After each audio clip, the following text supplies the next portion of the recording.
sad to say, I have a bit of bad news to report on this morning. A divided Supreme Court ruled yesterday that authorities do not have to provide a quick hearing when they seize cars and other property used in drug crimes, even when the property belongs to the so-called innocent owners. According to Mark Sherman of the Associated Press, the nation's top court, by a 6-3 vote, rejected the claims of two Alabama women who had to wait more than a year for their cars to be returned. Police have stopped the cars.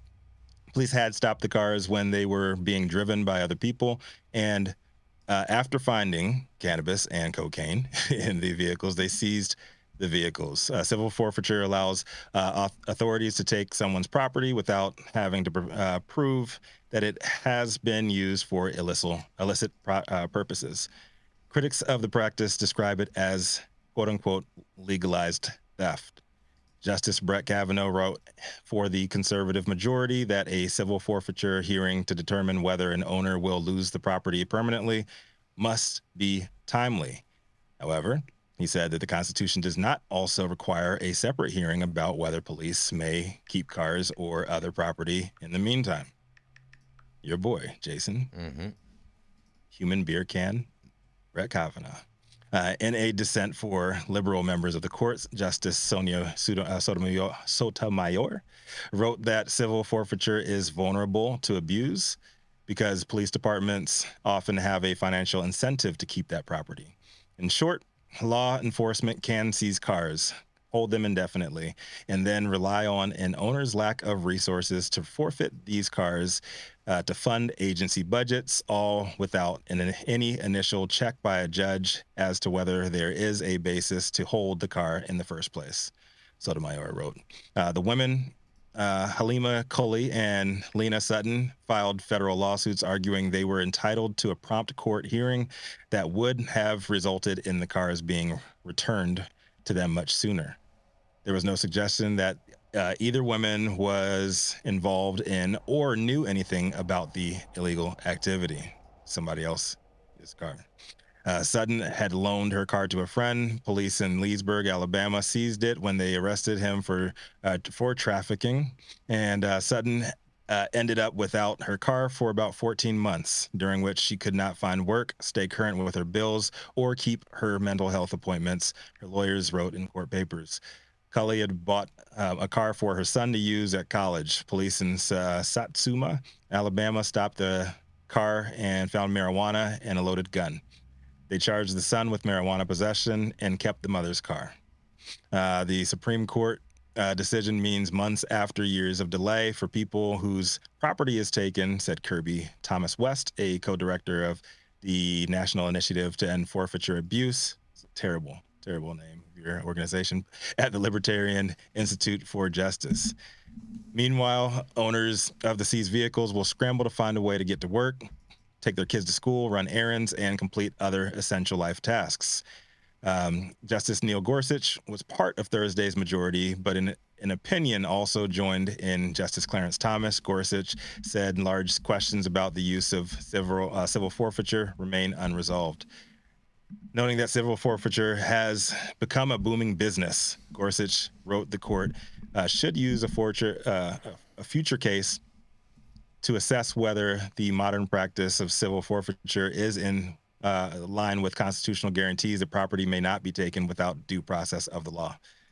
So a lot there, and at least we can say it was a split court. Looks like Justice Clarence Thomas was on the opposition here, but it's mostly these. I have no idea why Gorsuch voted the way that he did, or he ruled the way that he did on this, when he's saying that, oh yeah, in a future case, like why not do it this case so we don't have more people have their property taken, and you have no idea when you're going to get it back. Doesn't matter if you're even involved in the crime.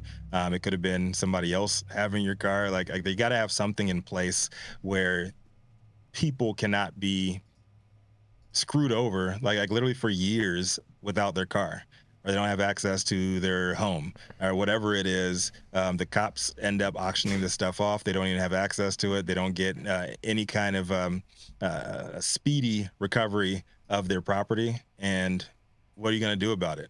you end up creating more crime because a lot of these folks are poor, a lot of these folks are of color, and guess what?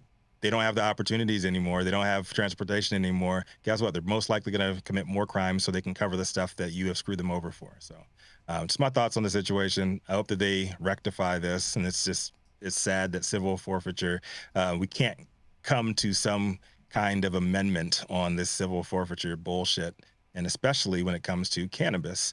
It's a bunch of bullshit, period. All right, and so this is the conservative side of the court, and I don't know, man. I'm starting to think more and more as more of these cases come up, maybe it's time to expand. I'm Rico Lamite, the dopest dad on the street for High at 9 News. Let's talk about it, Jason. Are you saying expand the Supreme Court? Pack the court, baby. No way. We already have too many crazy liberal judges. Pack the court, baby. Let's go. Pack the court. Crazy nonsense happening up there in the Supreme Land. I mean, well, it sounds like split nonsense because you're saying it was a divided decision. What was the actual count on the vote, Rico, or on the decision? It was 6-3. 6-3. Yeah, I believe so. Yeah, 6-3. 6-3 with Clarence Thomas in the minority. Shit, that's weird, right? Mm-hmm. So weird. Yeah. I mean, asset forfeiture is definitely, I believe, is a weapon of law enforcement, and I'm a little confused as to why the Supreme Court would vote in this way, because everyone has due process, and I feel like this is a violation of your due process. You know, just like you have a right to a speedy trial and everything like that. I feel like this is almost like a commerce violation, seeing as how it's enabling you to be able to commence commerce. I want to read all of the breakdown of their the responses and everything, but I'm sure it has something to do with firearms and other Schedule I drugs and stuff like that. But I don't know, man. Like, they shouldn't be able to take your shit indefinitely, especially if you're not even tied to the crime. Yeah, you can prove that vehicle, like the woman's son had weed and a gun in the car. Was it an illegal firearm or a legal firearm? It didn't say it was illegal. Okay. It said it was a loaded weapon. Okay. And the car's in the mother's name. So kid gets popped, he gets arrested, and now your mom can't even go to work. Well, right? And she doesn't get hurt. Now, in all fairness, I used to, get a lot of cars impounded back in the day. And, I've had this experience with asset forfeiture and whatnot. And one of the things that we would do back then is make sure that we were driving someone else's car.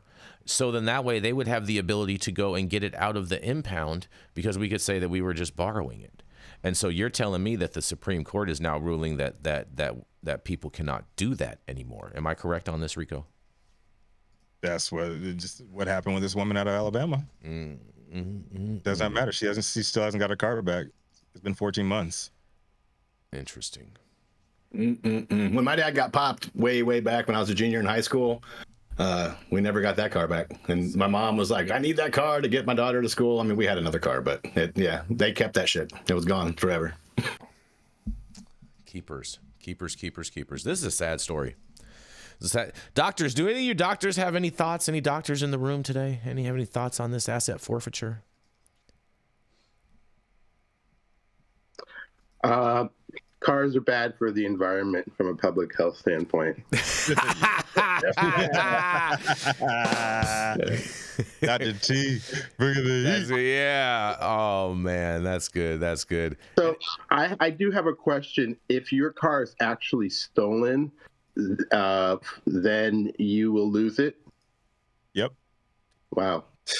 Hold on, whoa! You're telling if the car is stolen, you're going to lose it? Like if you didn't have anything to do with the crime? If your car is just commissioned in a crime because it was stolen? It is evidence. So I guess they just ruled that there is no due process on any evidence taken for any of these crimes. So I guess don't buy a Kia, right? Real talk. Yeah.